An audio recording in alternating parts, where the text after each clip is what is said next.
Bismillahirrahmanirrahim. Assalamualaikum warahmatullahi wabarakatuh. Hai anak-anak kelas 6 ya soleh solehah. Kita berjumpa lagi pada pembelajaran hari ini. Bagaimana kabar kalian semuanya? Semoga kalian semua tetap semangat belajarnya dan selalu dalam keadaan sehat serta dalam perlindungan Allah Subhanahu wa taala. Hari ini kita akan belajar IPA. Namun bagi kalian yang baru tiba dan baru berkunjung ke channel ini, jangan lupa untuk mengklik tombol subscribe dan menyalakan lonceng notifikasinya agar kalian tidak ketinggalan update terbaru dari IPA. Sebelum belajar, mari kita baca doa terlebih dahulu. Bismillahirrahmanirrahim. Rabbi zidni ilma warzuqni fahma waj'alni minas salihin. Ya Allah, tambahkanlah aku ilmu dan berilah aku kemampuan untuk memahaminya, dan jadikanlah aku termasuk golongan orang-orang yang soleh. Amin. Alhamdulillah, kali ini kita akan belajar tentang cara hewan beradaptasi dan melindungi diri. Ya, kalau pekan kemarin kita belajar tentang cara tumbuhan beradaptasi. Nah, kali ini kita belajar tentang cara hewan beradaptasi. Sebagai pengingat, ya, di sini ada pengertian adaptasi. Mengingat pelajaran yang sebelumnya ya, yaitu adaptasi adalah suatu kemampuan makhluk hidup dalam menyesuaikan keadaan dirinya dengan lingkungan tempat hidupnya. Jadi kemampuan makhluk hidup menyesuaikan diri ya, itu adaptasi. Ya, tujuannya apa sih? Ya tentunya agar dapat bertahan hidup lebih lama. Itu tujuan utama dari hewan atau tumbuhan beradaptasi. Adapun macam-macam adaptasi sebagai pengingat juga, yang pertama ada morfologi. Berarti adaptasinya berkaitan dengan bentuk tubuhnya.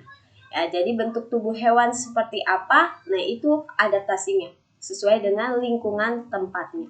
Lalu ada fisiologi. Biasanya berkaitan dengan fungsi kerja organ dalam tubuhnya. Ya, jadi misalnya nanti ada contohnya tentunya ya di pembahasan selanjutnya. Lalu ada adaptasi tingkah laku. Ya, berkaitan dengan tingkah lakunya. Biasanya tingkah laku ini termasuk ke dalam cara melindungi dirinya. Ya, kita bahas langsung ke morfologi.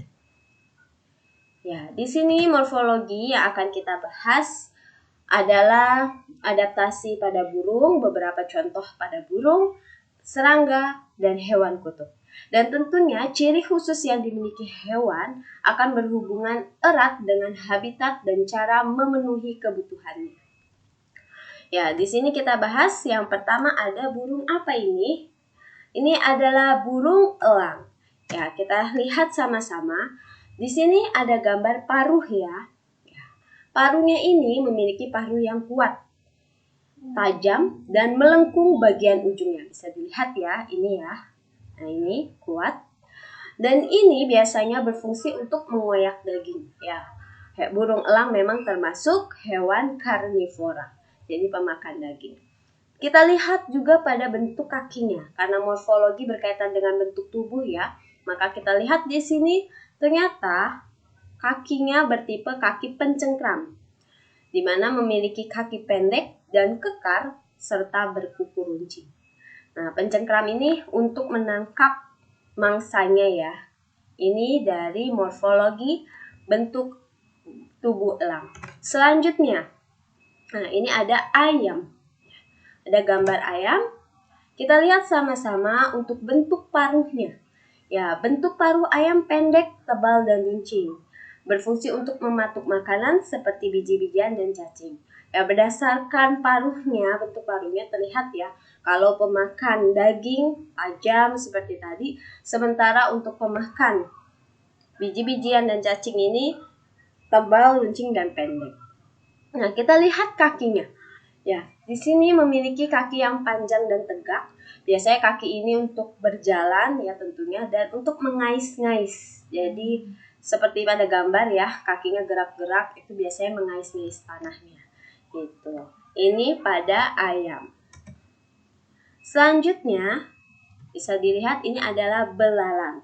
Ya, struktur mulut belalang ini termasuk tipe pengunyah atau penggigit, di mana memiliki struktur rahang atas dan bawah yang kuat. Ya, ini belalang. Lalu selanjutnya di sini ada kupu-kupu. Ya, bentuk mulut kupu-kupu termasuk bentuk mulut bertipe penghisap. Ya, karena kita tahu ya, kupu-kupu menghisap madu pada bunga dan berfungsi untuk menghisap sari madu atau nektar pada bunga. Ini bentuk mulut kupu-kupu. Dan ini biasanya berarti berdasarkan cara makanannya ya, berdasarkan makanannya, ya, memperoleh makanannya. Ya, selanjutnya di sini ada hewan kutub yang kita ambil contohnya di sini adalah beruang kutub. Beruang kutub mempunyai kaki yang bentuknya besar dan lebar yang dapat digunakan untuk berjalan di atas salju. Ya, jadi karena kakinya tebal dia bisa bertahan ya berjalan di atas salju. Dan selain itu, beruang kutub juga mempunyai bulu yang sangat tebal yang digunakan sebagai pelindung tubuh dari dinginnya suhu udara. Ini bentuk morfologi beruang kutub. Selanjutnya, di sini kita akan belajar tentang adaptasi fisiologi yang berkaitan dengan fungsi-fungsi tubuhnya. Ya, jadi fungsinya sesuai dengan lingkungan. Ya, kita akan melihat adaptasi unta, adaptasi cumi-cumi, musang, sapi, penguin, dan burung hantu. Yang pertama, unta. Ya, di sini ada gambar unta ya, hidupnya di gurun pasir. Ya, bagaimana adaptasinya? Ya, di sini kita lihat sama-sama. Pada unta, adaptasi untuk morfologinya, bentuk tubuhnya kita lihat dari bulu matanya. Bulu mata unta sangat lebat dan panjang untuk mencegah pasir masuk ke dalam matanya. Jadi ini fungsi dari bulu mata unta yang lebat dan panjang ya. Lalu rambutnya atau maksudnya yang pada badannya ya, itu tebal dan berwarna terang. Nah, ini rambut ini berfungsi untuk melindungi tubuhnya dari panas pada siang hari dan menghangatkan tubuhnya pada malam hari. Lalu ada tapak kaki. Tapak kakinya yang lebar memudahkan unta berjalan di pasir. Jadi tapak kakinya lebar dan unta memiliki punuk. Nah, punuk inilah yang termasuk adaptasi fisiologi yang berkaitan dengan fungsinya yang sesuai dengan lingkungan hidupnya. Ya, unta memiliki punuk yang berisi lemak sebagai cadangan energi. Nah, sehingga ketika unta ini berjalan di padang pasir dan tidak menemukan makanan atau sebagai sumber energinya, nah, unta ini menggunakan cadangan energi yang tersimpan di punuknya. Sehingga ketika dalam waktu lama mungkin belum juga mendapatkan sumber makanan, dia masih bisa bertahan berjalan. Hanya saja tentunya makin lama punuknya akan mengkerut karena cadangan energinya otomatis terpakai saat berjalan di padang pasir atau bertahan hidup di padang pasir. Ya. Dan tentunya punuk ini akan terisi kembali, akan segar kembali ketika mendapatkan makanan lagi. Yang tentunya makanannya memenuhi kebutuhannya lagi sehingga terisi lagi cadangan makanannya. Ya. Dan perut unta sangat besar ya, karena dapat menyimpan makanan dan air dalam jumlah yang banyak. Dan unta dapat minum sampai 57 liter air tanpa berhenti. Ini dia adaptasi unta. Selanjutnya ada cumi-cumi. Ya, cumi-cumi adaptasi fisiologinya yaitu memiliki organ yang dapat menghasilkan zat seperti tinta, di mana tinta ini berfungsi untuk mengelabui pemangsanya, dan ini juga nanti akan termasuk sebagai cara hewan tersebut untuk melindungi dirinya, yaitu mengeluarkan tinta. Selanjutnya ada musang. Musang mempunyai kelenjar yang memproduksi sebuah cairan yang bau, sehingga biasanya digunakan juga sebagai cara untuk melindungi diri musang. Ya, jadi ketika ada hewan atau pemangsa yang akan datang mendekat, dia langsung mengeluarkan cairan yang bau. Selanjutnya ada sapi. Di sini sapi termasuk hewan herbivora ya, yaitu pemakan tumbuh-tumbuhan atau rumput-rumputan. Dan biasanya yang sejenis seperti kambing, domba gitu ya, juga memiliki adaptasi yang sama, yaitu mempunyai enzim selulase di mana untuk mencerna serat-serat tumbuhan dengan baik. Di sini juga ada penguin. Adaptasinya bisa kita lihat ya, terdapat lapisan minyak di bulunya agar tidak basah ketika terkena air. Lalu kakinya berselaput, di mana berfungsi untuk membantu berenang. Bulunya juga berwarna hitam untuk membantu menyerap lebih banyak panas matahari, sehingga menghangatkan tubuh ya, sehingga dapat hidup di tempat yang dingin. Lalu sayapnya berbentuk seperti sirip untuk membantu berenang di air ketika mencari makan. Ini yang terakhir, yaitu ada burung hantu.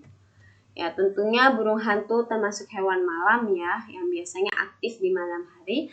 Makanya memiliki penglihatan yang tajam, sehingga memudahkan melihat pada malam hari dan memudahkan untuk melihat mangsanya. Ini dia adaptasi fisiologi yang berkaitan dengan fungsi tubuhnya. Selanjutnya, di sini ada adaptasi tingkah laku. Kita ambil beberapa contoh, yaitu terenggiling, cecak, dan bunglon. Ya, terenggiling ketika terancam akan memiliki kebiasaan menggulungkan tubuhnya. Dan ini sebenarnya merupakan salah satu cara terenggiling ini untuk melindungi dirinya, yaitu dengan menggulungkan tubuhnya. Selanjutnya ada bunglon. Ya, dia memiliki kebiasaan atau kemampuan yaitu mimikri. Kebiasaan ini akan muncul ketika terancam juga. Jadi ada pemangsa mendekat, maka bunglon akan merubah warna tubuhnya sesuai dengan bentuk daun ya. Jadi tidak terlihat karena dia menyamarkan bentuk tubuhnya dengan warna yang sama. Selanjutnya ada cecak. Ya, di sini memiliki kemampuan autotomi, di mana kebiasaan ini akan muncul ketika dia dalam bahaya. Jadi ini juga termasuk cara melindungi dirinya, yaitu dengan memutuskan ekornya atau memutuskan bagian tubuhnya, yaitu cecak. Ya, sekarang kita akan menjabarkan cara melindungi diri selain yang tadi. Di sini ada dengan sengat, bisa, dan racun. Lalu ada dengan tempurung atau cangkang keras, mengecoh pemangsa, dan duri. Kita bahas satu persatu. Yang pertama, dengan sengat, bisa, atau racun. Ya, yang pertama tentunya ada yang memiliki sengat ya, yang dapat melumpuhkan pemangsanya. Yang kedua memiliki bisa yang keluar dari tubuhnya, dan yang ketiga memiliki racun yang biasanya memiliki tubuh dengan warna yang mencolok sebagai peringatan untuk hewan yang mendekat. Ya, di sini contohnya untuk contoh yang pertama yaitu memiliki sengat. Contohnya adalah ubur-ubur, kalajengking, laba-laba, dan lebah. Dan yang kedua memiliki bisa, contohnya ular. Dan yang ketiga memiliki racun, contohnya katak beracun. Selanjutnya, di sini dengan tempurung atau cangkang keras. Ya, di sini ada yang memiliki tempurung atau cangkang keras, di mana ada yang bisa dimasukkan seluruh tubuhnya dan ada yang tidak bisa. Yang bisa dimasukkan seluruh tubuhnya seperti yang kita ketahui yaitu kura-kura. Jadi kepala semuanya yang ada di luar cangkang masuk, itu kura-kura. Tapi yang tidak bisa salah satunya contohnya adalah penyu. Ya, contoh lain yang melindungi diri dengan tempurung ini yaitu siput, bekicot, dan umang-umang. Selanjutnya ada dengan mengecoh pemangsa. Bisa kita lihat sama-sama untuk pengecoh, yaitu yang pertama ada mimikri, di mana mimikri ini merupakan suatu proses evolusi yang berlangsung terhadap spesies hewan agar bisa menyerupai atau menjadi sama dengan spesies lainnya. Atau termasuk tingkah laku hewan yang merubah warna kulitnya sesuai dengan tempat di mana mereka berada. Contohnya yaitu bunglon. Bunglon merubah kulitnya menjadi tempatnya berada. Di antara daun berarti warnanya hijau. Itu bunglon. Lalu ada lalat bunga. Lalat bunga biasanya menyerupai spesies lebah. Ya, jadi ketika melihat lalat bunga, hewan pemangsa akan nalurinya ya akan menghindar karena melihat bentuk tubuhnya yang mirip dengan lebah. Lalu ada kupu-kupu Viceroy. Nah, kupu-kupu ini juga menyerupai kupu-kupu monarch warnanya ya. Dan kupu-kupu monarch itu kupu-kupu yang beracun. Nah, karena kupu-kupu Viceroy ini menyerupai warna kupu-kupu monarch, maka pemangsa juga akan enggan memangsanya. Lalu ada ular susu. Ular susu juga memiliki warna yang sama dengan ular karang, jadi menyerupai. Walau ketika diperhatikan memang akan berbeda, tapi sekilas tampak sama. Dan ular karang itu merupakan ular yang sangat mematikan. Sehingga ketika ular susu ini berevolusi ya, mempunyai kemampuan mimikri untuk berubah seperti ular karang, maka itu termasuk mengelabui pemangsanya. Ya, yang kedua ada kamuflase, yaitu tingkah laku hewan yang mencari tempat yang sama warnanya dengan warna tubuh hewan tersebut. Berarti sama dong kamuflase dan mimikri, beda. Kenapa beda? Ya, kalau kamuflase, hewannya sudah memiliki warna dan dia mencari tempat yang warnanya senada dengan tubuhnya. Itu kamuflase. Kalau mimikri, seperti bunglon, dia bisa menyerupai warnanya, berubah warnanya seperti sama. Ketika ada di daun daunnya warnanya terang, maka warna tubuhnya akan terlihat terang juga. Tuh. Kalau daunnya yang dihinggapin gelap, maka bunglon akan terlihat warnanya seperti daun gelap itu, gitu ya. Sementara kamuflase, tubuh hewan tersebut sudah ada warnanya. Seperti contoh ngengat, ya. Ngengat akan bersembunyi di batang pohon, ya, karena memiliki warna yang sangat mirip dengan batang pohon. Ya, coklat retak-retak, coklat keabu-abuan, ya seperti itu. Itu ngengat. Lalu contoh lainnya ada kadal yang berbentuk seperti daun kering, maka akan bersembunyi di antara batang pohon. Contoh lain juga ada beruang kutub. Kita tahu ya, tadi beruang kutub memiliki bulu yang putih.